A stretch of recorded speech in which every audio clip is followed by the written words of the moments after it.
So longing is a really important topic for enjoyable prayer. Why is that? Because God has made us human beings to long for the things we enjoy. And advertising has got this down. They create longing for things that they want to make you think that you'll enjoy. And you get a little bit of joy and then you want them again. Well, God's made us for that. They're just taking advantage of it. And so if you don't enjoy God, then you won't long for Him.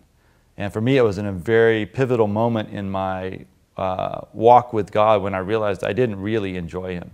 I didn't have any desire for God. I didn't want to be with Him. Actually, in many of our own minds and hearts, this is true for me.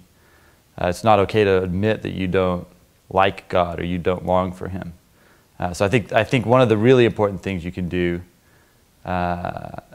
to progress in prayer is actually, if you don't like God, if you don't want to be with Him, to admit. But when I learned that it was true of myself, then that turned everything around, because once you know you don't want God, then you can want to want Him. I think in many ways, the most foundational thing that you can do is a self-diagnosis of your own level of longing for God. There's a book that we've used by William Barry, and I have it right here. It's called Finding God in All Things.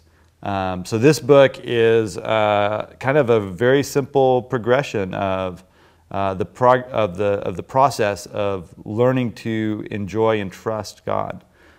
So even the first few chapters, the first one's called Can I Trust God? Next one's Grounded in God. The next one, How God Reveals Himself to Us, How God Reveals Sin to Us. So these even the first 3 or 4 chapters, I think, are very profound.